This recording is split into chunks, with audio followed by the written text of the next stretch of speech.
Is the master trainer and national faculty for many programs run by Government of India.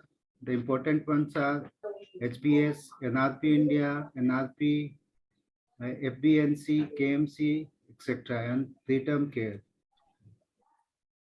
He is the Delhi State Academic Coordinator for IAP as well as NNF.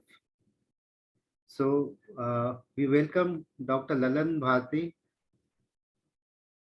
Dr. Lallan, please take over. Thank you, Dr. Bimal, for a kind word of introduction. At the outset, I would like to thank the organizer of this CME, especially Bimal and Sandhya ma'am, for having me here to share this important and which is, I think, very aptly care late preterm and near term. We all know the most important cause of neonatal mortality is prematurity.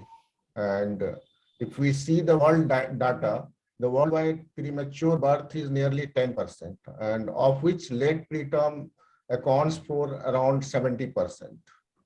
And late preterm has been defined by ACOG and ARP as the baby born between gestational age of 34 to 36th week. These baby have 7 times more morbidity and 3 times more mortality than the term one. These babies are prone to many conditions like jaundice, hypoglycemia, hypothermia, TTNB, feeding problem, dehydration. These babies have increased rate of readmission and increased risk of long-term neurodevelopmental disorder. So this baby needs close monitoring during hospital stay, as well as a special structured follow-up program for intact survival. So to discuss this topic in detail, we have a very young, dynamic, and energetic speaker, Dr. Sankalp. Dr. Sankalp is presently a consultant neonatologist and pediatrician at Sitaram Bhartia Institute of Science. He did his MBBS from All India Institute of Medical Sciences and post-graduation from Lady Hardinge Medical College. And he did his DM from PGI Chandigarh. He has 10 national and international publications to his credit.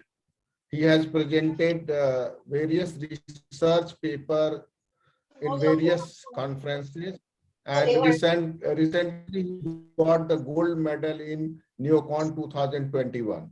With this, I request Dr. Sankalp to give his insight into the topic. Over to Sankalp. Thank you, sir. Thank you for the kind words of introduction. I hope I am audible. So without any delay, I would... Yes, you are very audible and visible. Sankalp, before that, may I request all the esteemed viewer to write down his question in the chat box. Yeah. So I would request everyone to kindly mute their mics and during the course of presentation. And if you have any questions, please write in the chat box. I'll try to finish in 40 to 45 minutes, and then we will have a discussion and we'll take up the questions from the chat box.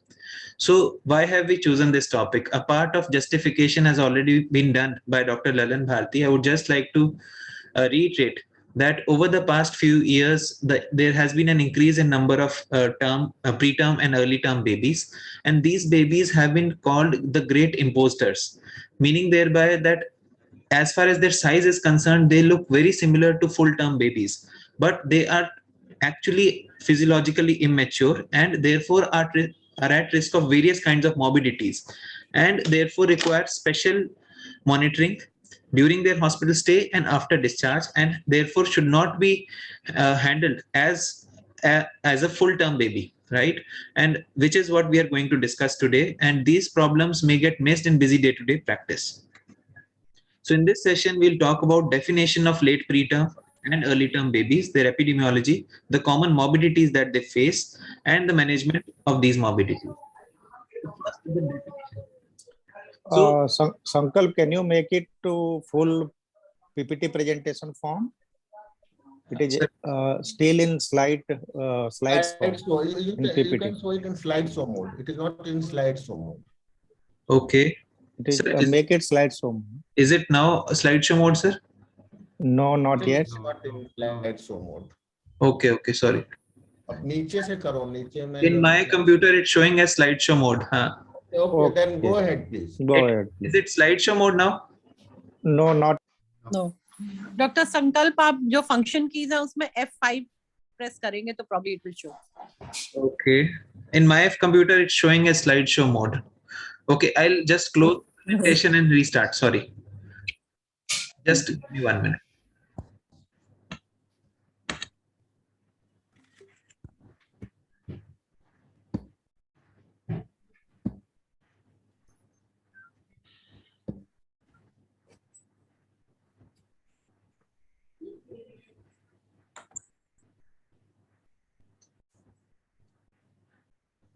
Not yet.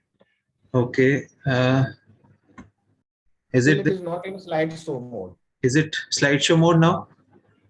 No, it's not slideshow mode. In my this thing. Okay, Sankalp, you continue. Okay. Okay. Not to waste more time in this. Okay. I'll just reduce the size of this.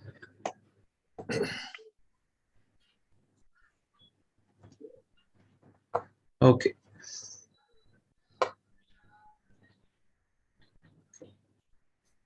Just 1 second. आप continue कर लो.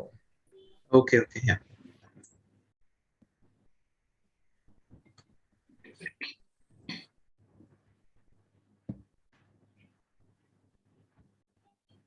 Okay. So, typically, what is said is 37 as set up slideshow custom. I think it's not in slideshow still. No. Okay. You can go ahead, Sankalp, please. Okay, my Please go animation ahead. will not be visible. It's Okay. visible. Okay, okay, ठीक.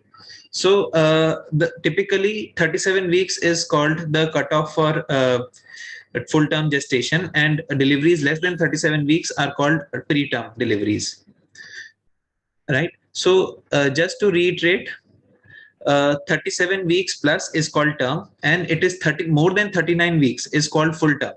So 37 to 39 weeks is early term, and 34 to 37 weeks is late preterm. So it is the late preterm and the early term group which we are going to focus today, and these are called the great imposters because they are physiologically immature, but morphologically they may look similar to full term babies. If we talk about the epidemiology of prematurity, as Dr. Lallan has said, around 10 to 12%, if we look at this red pie, this 12%, 10 to 12% are babies who are born preterm, less than 37 weeks. And among these preterm, 71.4% are actually late preterm. So major chunk of prematurity is actually late preterm babies. And therefore, it is very important that we know that what are the possible problems. Now coming to what are the reasons for early deliveries? Why are babies born before full term? So one of the common reasons for prematurity is for early delivery is medical indication. If the mother has preterm labor before the before completion of 39 weeks, before completion of full term, sometimes mother will have premature rupture of membranes before full term, or she will have some medical complications like preeclampsia, which warrants a need for premature delivery. Then the other common reason these days is increased medical surveillance and interventions. So over the past few years, what has happened is most mothers end up getting serial ultrasounds, and our antenatal surveillance of each pregnancy has become very intense. With advent of good quality ultrasounds, we are able to pick up various kinds of fetal and placental pathologies, and for example, placental insufficiency, Doppler flow abnormalities, and we are able to intervene in time and take out the baby in time in case the baby is in distress in mother's womb, which is why the stillbirth rate has reduced over the past few years. So in this graph, as you can see that from 1980 to 2005, the stillbirth rate has gradually reduced, but at the cost of increase in late preterm births. Because we are taking out these babies in time, which are, at risk of death or stress in mother's womb, there is a cost of increase in preterm babies. So although stillbirth are getting reduced, but prematurity is on the rise. Then one reason is premature termination of pregnancy because of some other medical indication like abnormal placentation, some maternal or fetal condition. Sometimes preterm babies are delivered before full term because of because of maternal or obstetricians interest. Like there is sometimes fear of fetal and neonatal risks with full-term vaginal delivery. There is, some gynecologists will perceive that when the pregnancy is prolonged till 39 weeks of gestation, there is an increased risk of stillbirth. Or there could be a perception of increased risk of genital, anal, or perineal injury with full-term delivery, and which is why pregnancies are terminated well before full term. A very important indication that I would like to highlight here is the perception among gynecologists that the fetal maturity is complete at 34 weeks. This is very common in many gynecologists practicing in our area, that fetal maturity is full at 34 weeks. If the mother comes at 35 weeks with vague pains, why not to take out the baby?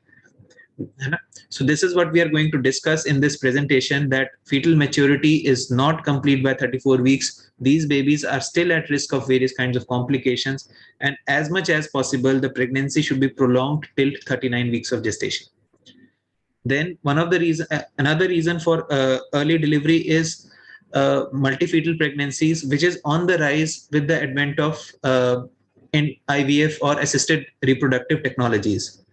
Also, with increase in non-communicable diseases like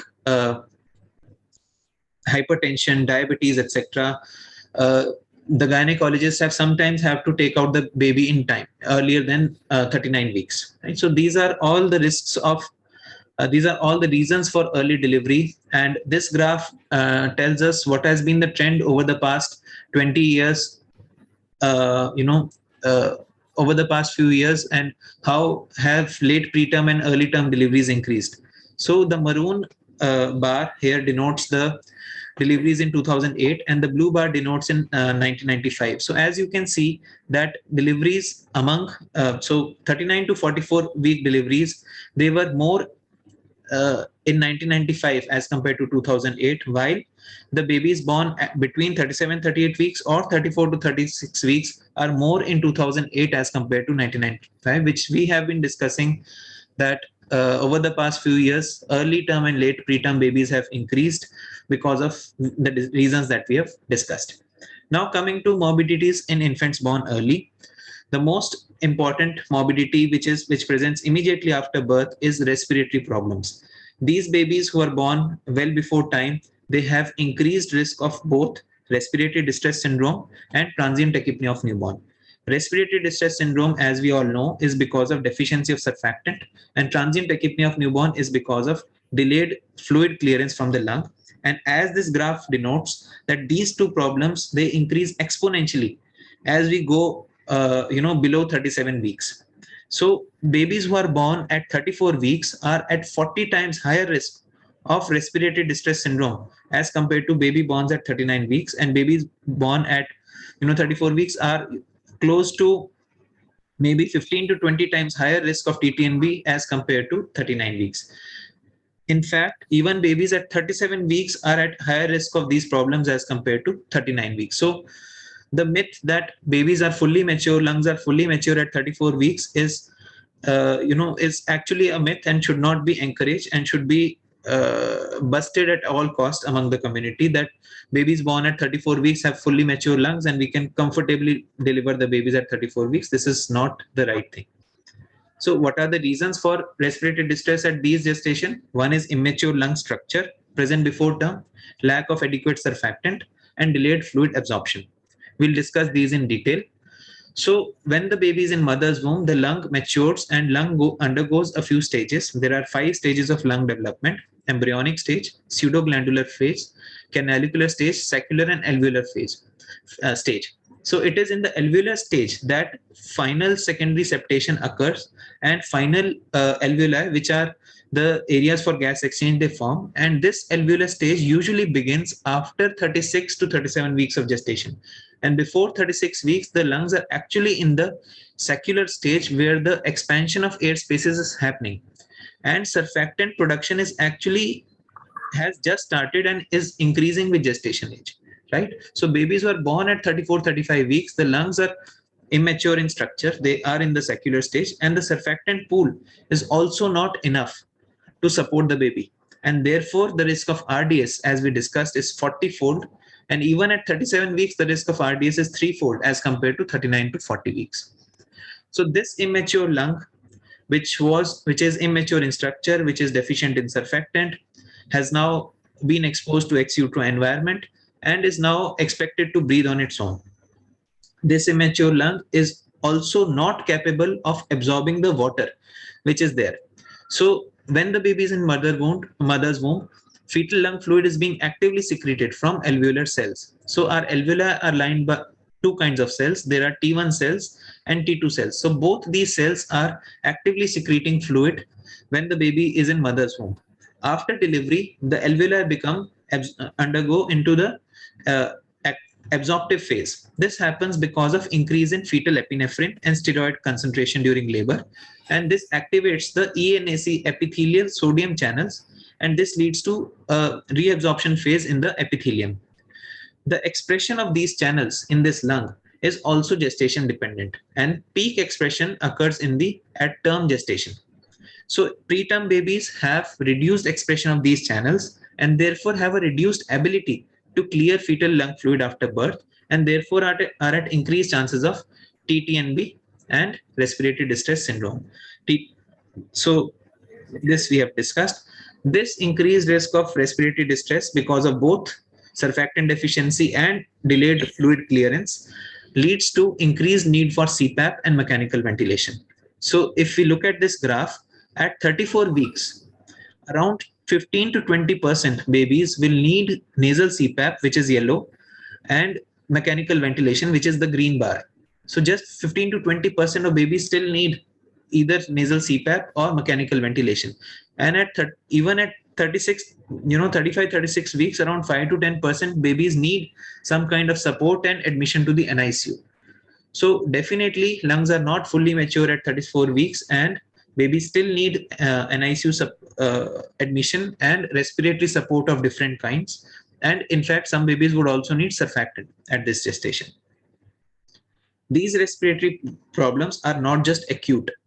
These babies are also at risk of long-term respiratory issues like increased need for nebulization, increased risk of asthma in later life, and increased chances of PICU admission in follow-up. Now coming to brain development and neurological issues in these babies. So before we discuss the neurological issues, let us first look at the brain volume that a baby born at 34, 35 weeks has. So this graph denotes the increase in brain volume with increasing in gestation. So as you can see, that brain actually starts developing after 20 weeks of gestation, and the brain volume is approximately 10%. And from there on, the brain volume linearly increases till 40 weeks of gestation.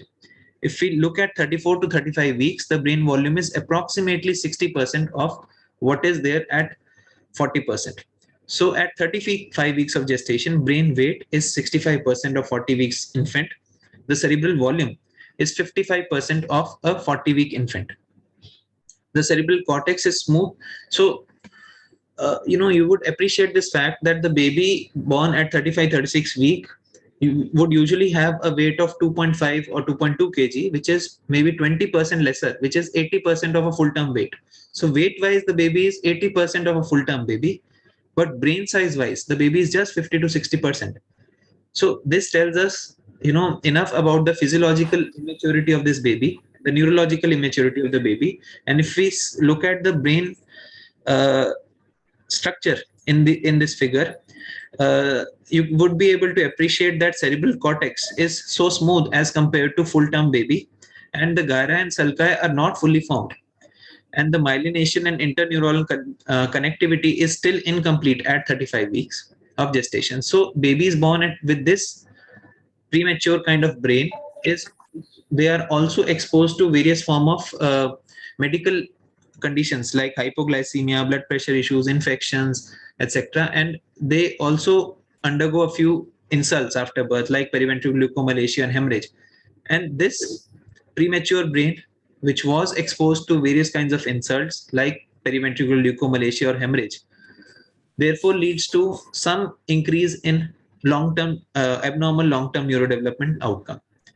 These babies born at 34, 37 weeks of gestations may not have increased chance of cerebral palsy, but they definitely have increased chances of subtle neurological issues like language delay, attention deficits, lower intelligence, behavioral problems, and academic issues. And therefore, they need close follow-up, neurodevelopment follow-up in future.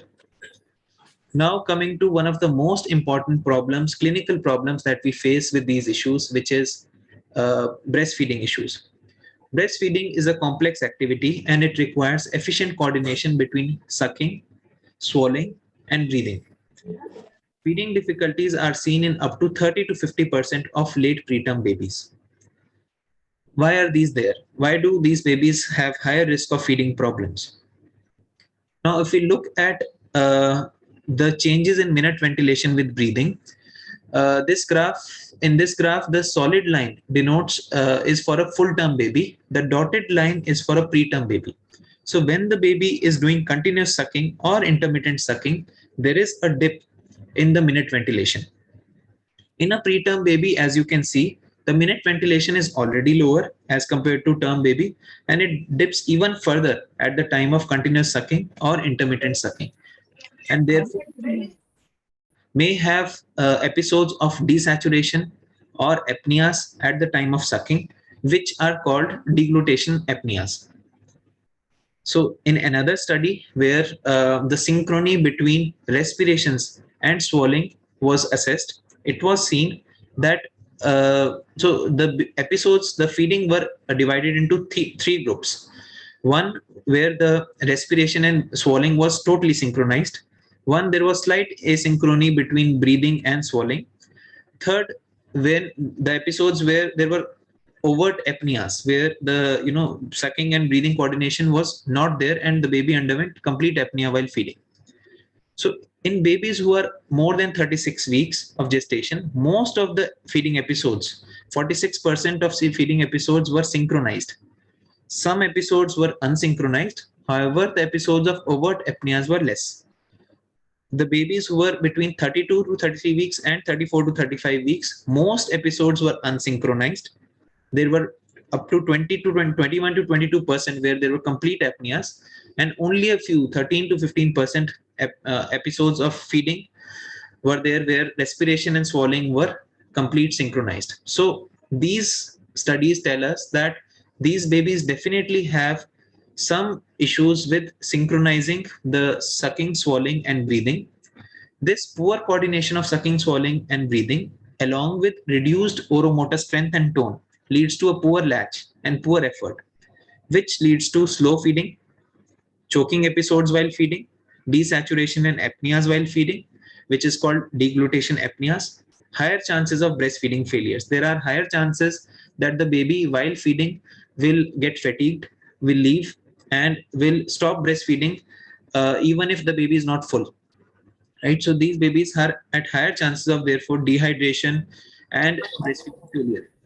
And these babies therefore need supervised breastfeeding sessions, preferably a pulse oximeter attached to them during at least the first few feeding sessions, and therefore need a prolonged hospital stay. These babies may also need supplemental feeds with cup or pellet, preferably express milk. Again, just to re-emphasize the feeding issues in these babies.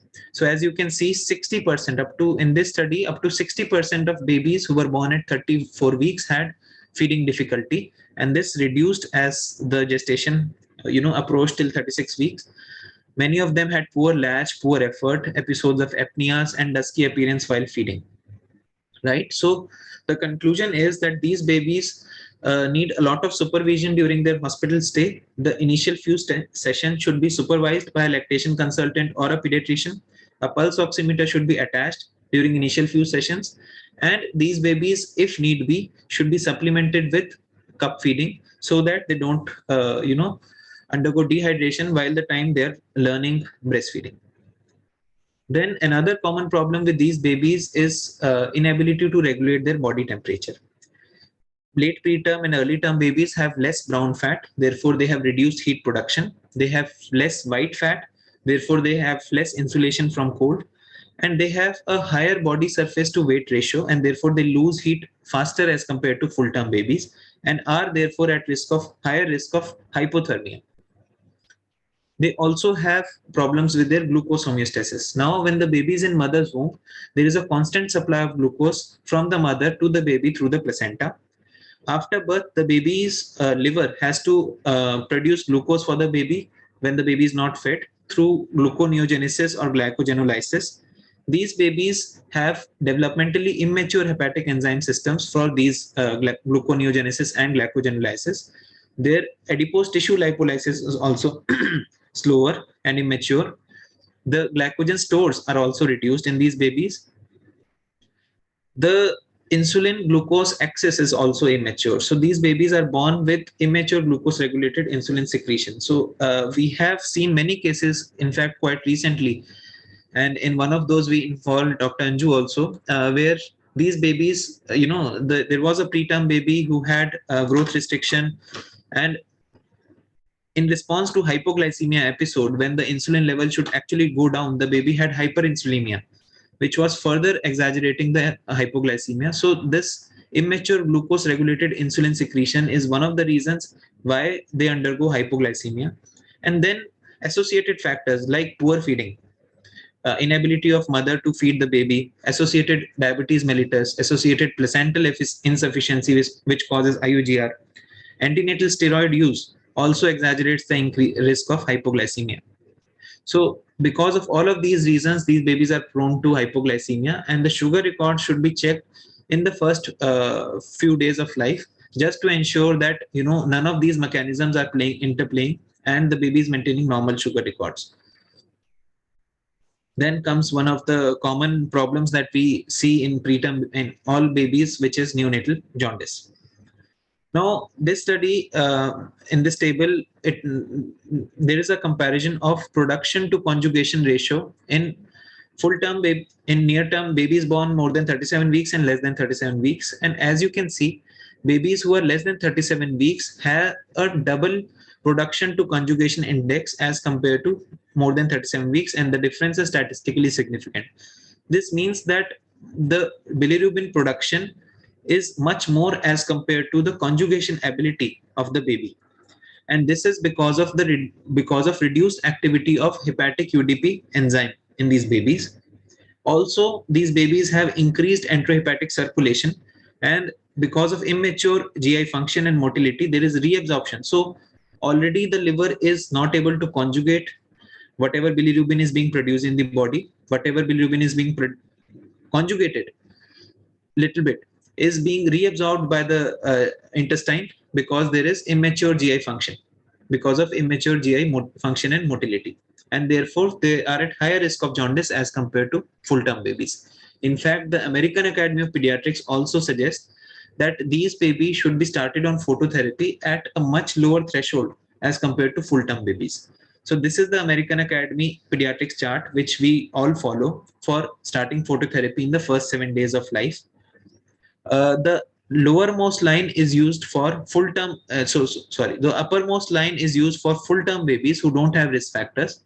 However, for late preterm babies, 35 to 38 weeks of gestation, we use either the lowermost line or the middle line depending upon whether or not additional risk factors of jaundice are present or not, like G6PD deficiency, some blood group incompatibility. So based on that, we choose between these two lines. But the idea is, the message is that we are starting phototherapy at a much lower threshold as compared to a full-term babies in these babies.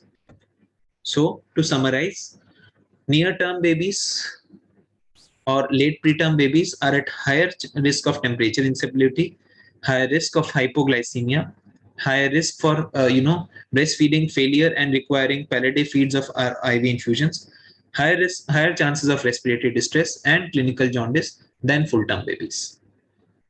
Because of this, it is not only their hospital stay, but the chances of readmission to hospital is also higher. So as you can see, that babies who are born at 35-36 weeks of gestation are at higher risk of hospital readmission as compared to full-term babies. So it is not just about these morbidities. The mortality rate in these babies are also higher as compared to 39 to 40 weeks of gestation. So if we take babies born at 40 weeks of gestation, those who are born at 34-35 weeks of gestation are at 25 times or 16 times higher risk of mortality as compared to 34 to 39 to 40 weeks of gestation. So again, all of this discussion highlights the fact that we cannot say that baby is more than 34 weeks of gestation and baby's lungs are mature, so a gynecologist and the mother has decided to terminate the pregnancy on maternal request. So all these practices should be discouraged. And see, the mortality rate, even in this table has been taken from a study done in I think in US, and even there the mortality rate is much higher in 34 to 36 weeks despite proper NICU care as compared to full-term babies. So when these babies are delivered in the hospital, what special care do they require during the hospital stay? So first of all, if the baby has a weight of less than 1800 grams, such baby should be admitted to the NICU, and so that the baby can be monitored properly. The temperature, sugar, feeding can be monitored properly. This cutoff of 1800 grams may vary from hospital to hospital. I've taken this from the NNF guidelines. But some guidelines, they say 2 kg, some hospitals do take a cutoff of 2.2 kg. But whatever the cutoff may be, the idea is babies below a certain weight of maybe 1.8 or 2 kg should be first admitted to the NICU, should be assessed thoroughly. And if the baby is fine, then only shifted to the mother. These babies have breastfeeding issues and therefore may need professional help like lactation consultant to observe a few breastfeeding sessions. These special care need to be taken during the hospital for temperature maintenance. RBS monitoring should be done, and one should watch for for jaundice during the hospital stay. Sorry. So the baby should be discharged when the mother and the baby are, when the mother is and the families are confident about taking care of the baby. The parents should be counseled that these babies are at high risk of. This is something which is very, very important, which all of us should definitely do. That we should highlight the fact to the parents that your baby is not a full-term baby. Your baby is at higher risk of dehydration, weight loss, and jaundice, and therefore the baby not just requires a follow-up after 48 to 72 hours, will also require few visits in the first few days of life, maybe after every 3 to 5 days, to assess the baby's weight and adequacy of feeding. Because if we don't do this, what we frequently see in our OPD is either the baby ends up having a gross dehydration or a choking, or choking episodes, and they come after 7 to 10 days, or the parents end up starting bottle feeding and formula feeding, and they come directly at the time of first vaccination and saying that hum bacha to feed nahi kar raha tha and humne bottle start kar diya, and the baby is gaining weight. So either of the two things happen. If the breastfeeding is not supervised by timely visits and rigorous counseling, either there is dehydration or they start a bottle, and the baby, they are very and the breastfeeding is not done at all. So they are at very high risk of breastfeeding failure and therefore require frequent visits. Universal newborn screening should be done as in any baby. Thyroid screening is very important as in any newborn. It should be done either with the cord sample or after 48 to 72 hours of life. G6PD deficiency should be screened for. Pulse oximetry should be done before discharge, and both the preductal and postductal SpO2 should be more than 95%. Hearing screening should be done as in any other baby. What is special at the time of this discharge for these babies? One is micronutrient supplementation, and second, ROP screening. So as far as micronutrient supplementation are concerned, we know that all babies, all full-term babies should be supplemented with vitamin D 400 international units for the first year of life. We start them on iron supplementation also at 4 to 6 months of age. But the babies who are born less than 2.5 kg, so babies who are between 1.5 to 2.5 kg, in addition to vitamin D 400 international units per day, they should also be started on iron 2 milligram per kg per day at 4 weeks of age. So this is one additional micronutrient. So iron, instead of being started at 4 to 6 months of age, is to be started at 4 weeks of age in babies who are between 1.5 to 2.5 kg. This is as per the AMES protocols. The second special thing that you have to see at the time of discharge is ROP screening. So this is one of the newspaper reports which was published in, I think, 2015, and the headline says that baby blinded by medical negligence in 1996, and Supreme Court orders 1.8 crore compensation in 2005. So after 20 years of the survival of the baby, in 1996, imagine nobody knew about ROP, and the doctors, they managed to save the baby in 1996, a preterm baby, but they are not being credited for that. They are being discredited for the fact that they missed ROP screen. So as has been highlighted in this box, but the neonatal expert and pediatrician never warned the parents that baby is prone for ROP, right? So occurrence of ROP is not a problem. Missing ROP screen, not screening for ROP, and allowing the ROP to proceed and cause blindness is the problem. There was another case which happened in Maharaja Agra Sen Hospital in Delhi, and a compensation of whopping 64 lakhs was given. And again in this complaint, as you can see, the child's mother has said the baby was in hospital for nearly 5 weeks, but during this period did not carry out the screening or did not inform the family that ROP screen is important. So ROP screen has to be done for all babies who are born prematurely. And as per the current RBSK, Rashtriya Bal Swasthya Karyakram guidelines, all babies who are weighing less than 2 kg and less than 34 weeks of gestation should undergo ROP screen. So the late preterm and early term group may not be less than 34 weeks, I agree, but many of those babies will qualify by the weight criteria because they will be smaller, they may be smaller than 2 kg. And often these babies 34 to 36 weeks of gestation are exposed to some postnatal risk factors for ROP, like prolonged oxygen therapy, respiratory distress syndrome, blood transfusion, sepsis, etc. So babies who are late preterm, if they are less than 2 kg or if they're exposed to these risk factors, should undergo ROP screen. And the first screening should be done at 4 weeks of birth. For very small babies, it should be done at 2 to 3 weeks of delivery, but for the group that we are talking about, should be done at 4 weeks of age. And this is something that we should not miss in our follow-up. So to conclude, that there has been an increase in late preterm and early term babies. These babies are great imposter.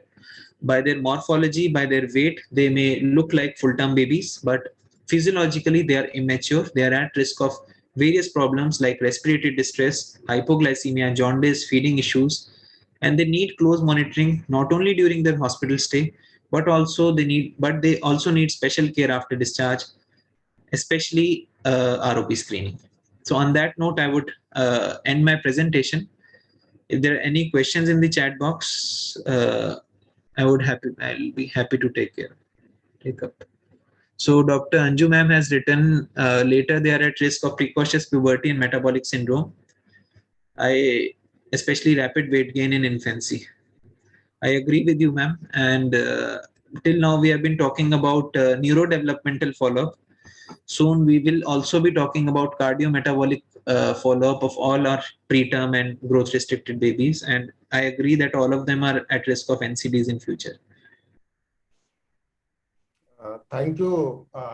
Thank you, Dr. Dudeja. Hello. Hello, sir. You're audible, sir. Am I audible? Yes, sir. Yes, sir. So thank you for the excellent presentation. You have made the very difficult presentation in a very simple way. You have nicely explained about the etiology, clinical presentation, pathology, and how this respiratory distress occurs in this. And so these baby are, hello? There is some. Hello, sir. You're audible, sir. So this baby are very much at the increased risk of hypoglycemia, hypothermia. I mean, that's short term as well as the long term complication. And most of these baby require level 1 or 2 care, where either the pediatrician or even medical officer are taking care of this baby, right? So as you said that this baby are more prone to the feeding problem, right? 30 to 50% of the babies are having feeding problems. So could you please tell the medical officer or the general pediatrician any simplified way of feeding this baby? Okay, sir. So, so we have discussed the reasons for this feeding problems, the lack of muscle tone, muscle strength, and inability to coordinate breathing and this thing. So I have in fact kept a few slides for this. So this is from the AMES protocol. So babies who are born at between 32 to 34 weeks, the baby has slightly mature sucking pattern and coordination between breathing and swallowing is just beginning.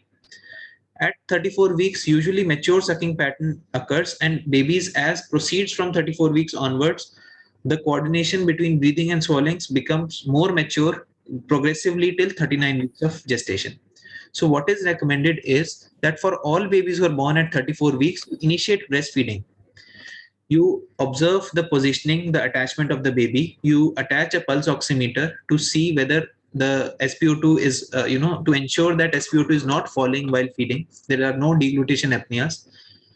And if the baby is able to suck effectively and long enough, about 10 to 15 minutes, you leave the baby just on breastfeeding. However, if the positioning and attachment is not good, baby is not able to suck effectively, there are deglutition apneas happening, you supplement the feeding with spoon or pellet feeding, right? And then if that is also not happening, you can de-escalate to orogastric or nasogastric feeding. So this is what is recommended in AMES Nutrico protocols and the facility-based newborn care book of India, that you start breastfeeding, observe a few sessions, ensure the positioning, latch, milk output, the duration of each session. If that is happening fine, you continue breastfeeding, monitor the weight of the baby, monitor the sugar levels. If it's not happening fine, you supplement this with pellet or spoon feeding. So most important thing is a counseling. Most important intervention of this baby is counseling of the parents and mother during the discharge regarding the feeding and the danger sign.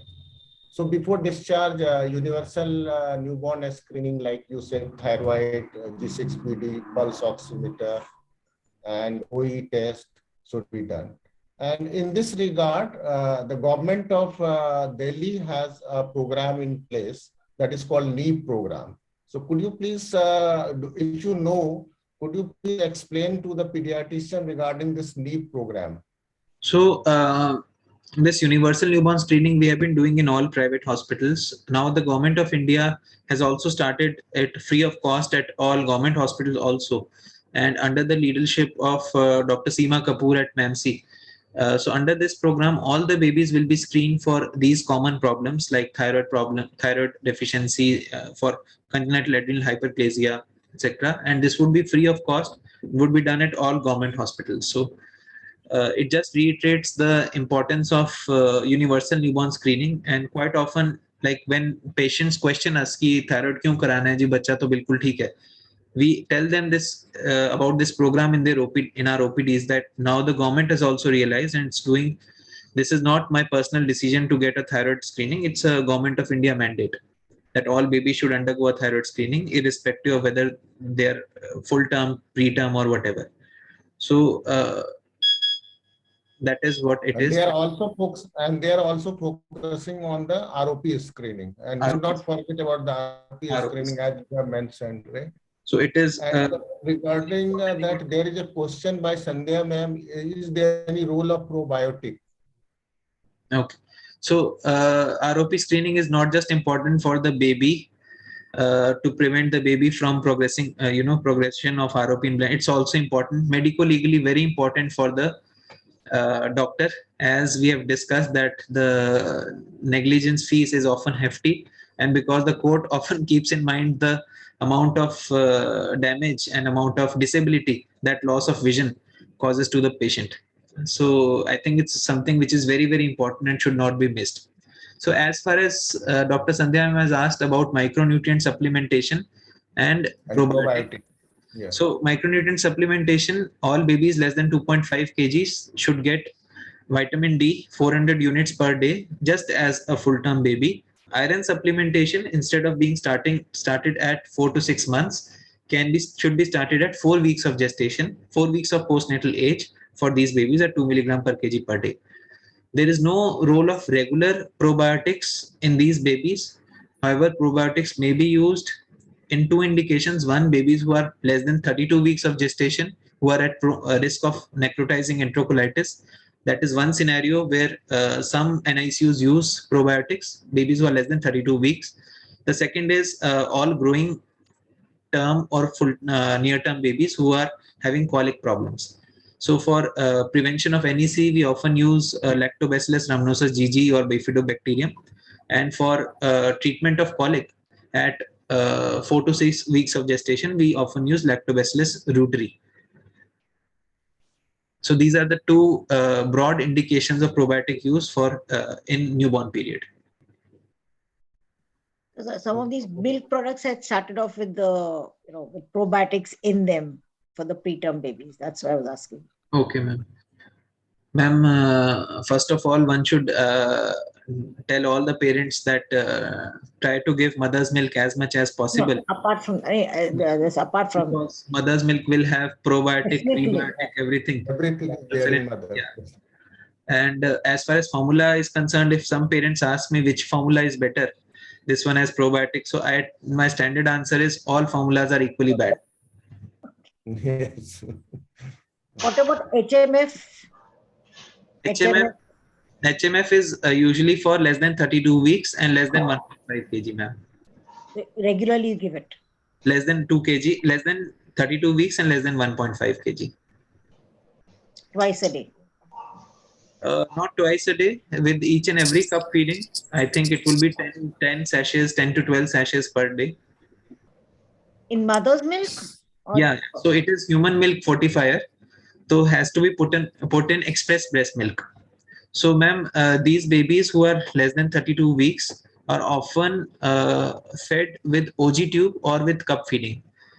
Right. So we are giving express breast milk either with OG tube or with cup. So in this express breast milk, we add human milk fortifier just to increase the protein content and micronutrient content of the mother's milk. Small for 8 babies, less than 1.5. Yeah, we will give. So if the baby fulfills any of these criteria, less than 32 weeks and less than 1.5 kg, we will give HMF. Any of these criteria, ma'am. Can I make a point regarding the probiotics, Dr. Pradeep saying?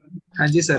Regarding probiotics in formula milk, we should not promote that. It has got no benefit at all. No benefit at all. Scientific studies have shown no benefit at all.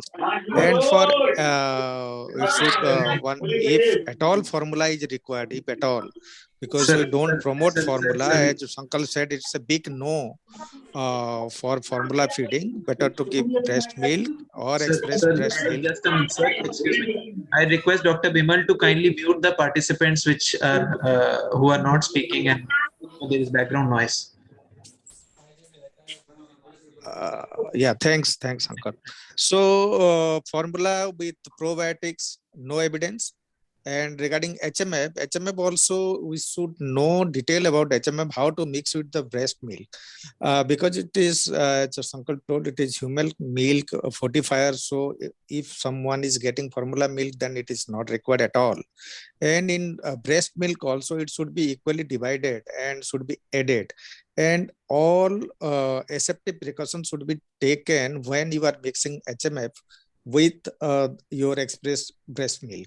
And please note that HMF increases the osmolarity of the milk.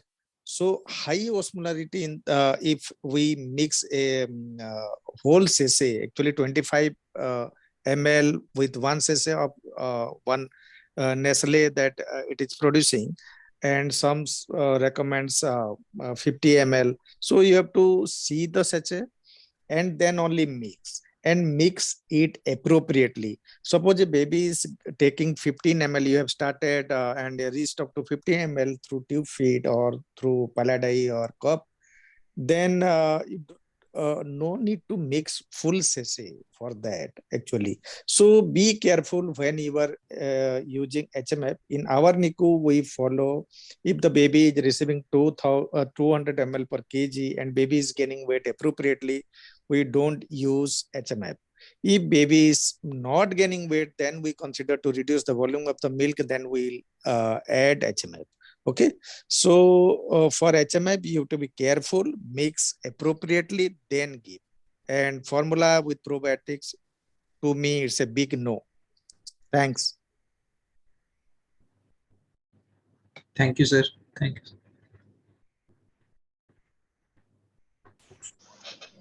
Can I ask a question? Sure, sir. Dr. Sankalp, hi. Yes, sir. Hello, sir. Wonderful talk and excellently explained. Thank you. As you said, generally these preterm kids follow-ups are missed. How often does this happen with you? Sir, frankly, if the baby has some medical issues and ends up spending some time in the NICU, then we are able to form a repo. And then these babies would end up having a good follow-up and they will, then the follow-up would be 90 to 100%. But sometimes these babies do not have any problems in the perceived problems in the first 48 hours. They would get discharged. And then those parents would also start perceiving that baby is fine. But they have then problems, say breastfeeding problems, they manifest later on. Like यहाँ पर तो supervision में ठीक feed करा लिया, but घर जाके जब कराया तो they could not feed the baby properly, or there was dehydration or jaundice later. Then those kinds of babies would often get missed. Isn't that would be considered as communication gap by us, that we didn't explain them? Yeah. Or is it the financial issues, or we should tell them at least for the till the first vaccination, all your follow-ups are free? So a lot of things, sir, could be financial issues, could be communication gap, but sometimes despite explaining, it is coming from a single source, like baby is 2.5 kg and born at 35 weeks. So I am the only person who is telling, no, the baby requires follow-up, but the whole family, the obstetrician, that they are saying, सब तो ठीक है, 2.5 kilo का ही तो बच्चा है, क्या problem है ना, थोड़ा bottle करा दो. So that is the whole idea of this presentation, that all of us in the community are aware that these babies require frequent follow-ups, and if everybody is reiterating, wherever the child visits is reiterating, no, this baby is special, this baby requires different screening, additional screenings, additional follow-ups, then the compliance would be much better. So just to close the communication gap that you are saying, that so that all of us appreciate and make sure that these babies, are kept under regular follow-up till their time they reach full gestation is the whole idea of this. But यार थोड़ा सा ना संभल के बोल, obstetrician तेरे को बुलाना बंद कर देंगे अगर तूने बोला तो। Actually, in such babies, we can have the strategy that we keep the babies with the mother and for 3 days. But in high load hospital, not of course for 3 days, it is 48 hours. But in a private setup, we can keep them for 3 days, at least 72 hours, and supervise the feeds and see that mother is comfortable on feeding the baby with breast. If for 3 days she would be trained, then I think the percentage of continuing with the breastfeeding will be more. But I am agreed with Sankalp that we must have a follow-up at day 7. Day 7 is very crucial. Actually, in our program also, the Anganwadi worker goes there at day 7. Also at day 3 sometime, but day 7 is very crucial. You can look for jaundice, you can look for the umbilicus, and also for breastfeeding. Okay, so day 7 follow-up is, I think, for these babies mandatory. I agree, sir. I agree totally.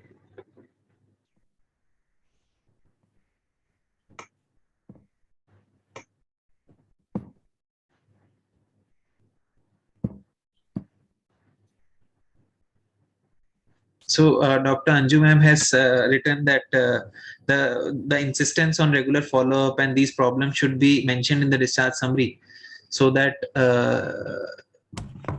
in medico-legally we are safe. I agree, ma'am. At our hospital, we have special templates, discharge templates for these babies, and we would make the discharge in those templates. And by default, in that template, it comes that the baby is preterm, requires special follow-up, and requires ROP screen, etc. So I have one question, Sankalp, that as per the program, we are recommending that less than 2,000 grammar babies should undergo one ROP screening. Yes, sir. Do you think that much of facilities are there in Delhi? I am talking about the capital, not about the periphery. Capital, and now the government is planning to have hearing screening for every neonate. Yeah. It may be term, preterm, high risk, non-high risk. So do you think it is practically possible, and do we have that much of facilities and manpower to carry out these two screening? So I agree. Your opinion? I agree with you, sir, that carrying out, this is the only guidelines which say 200 grams. Most guidelines would say 1.8, less than 1.5 kg should undergo ROP screening, and doing ROP screening for all babies less than 2 kg is a little too much. I agree. As far as our Indian infrastructures and people available to do ROP screening, the availability of trained ophthalmologists is concerned. But my view would be that just to be medico-legally safe, as if the government has given some guidelines, we pediatricians, we all of us should stick to these guidelines. And if by chance we have a 1.8 kg baby who was exposed to oxygen, and if that baby gets missed, we will be in trouble. The baby and we will be in trouble. And as far as most of us who are working in the private sector are concerned, there is no dearth of people who can do ROP screening. There are 2 ophthalmologists at our hospital who are doing that. So I think I agree from guidelines point of view, the government and you being from a reputed institution, you can discuss and reframe the guidelines. But as long as government says 2 kg, we'll stick to 2 kg, and just to, for our safety and for everyone, for the baby safety. But Dr. Sankalp, even private, if I tell them to do the ROP screening, they don't get it done. We'll document that parents have been advised for ROP screening since the baby is less than 2 kg, then it's up to them. Hearing is done because it's done at birth. I mean, hearing, after yeah. But this ROP screening after 4 weeks, we just simply lose them to follow up, most of them. Yeah, but often on we see a baby. So if at 34-35 weeks at 1.8 kg, एक आध तो दिख जाता है who was exposed to oxygen and who ends up developing ROP. So for that single baby, do we screen hundreds of babies to find out that single baby is the question that the guideline makers have to decide. But for us, if the Write guideline it down. is so, we should definitely down. go for it, ma'am. I also, I work with middle and lower middle class people. They definitely don't get it done. And do you have a hospital nearby jahan tie-up hai, or like do you know of any? No. Ma'am, maybe they are not going because they are not so aware of the path, and the path is too difficult. So if we have an ophthalmologist, we know of an ophthalmologist who is doing, and on certain particular days, then it will be, maybe the compliance will be better. Maybe better. Okay. Hai na? So Sandhya ma'am, you can contact Dr. Seema Kapoor ma'am, and this NEEP program is very good program, and this is working in many government hospital of the Delhi, and in private hospital also they will be providing this ROP screening. Private, the charges will be so that these patients No, generally... there won't be any charges. Okay. There won't be any charges. This is free of cost. And not only this ROP, they're also doing this cardiac evaluation and all these things. Okay, in the private hospitals. In the private hospital as well.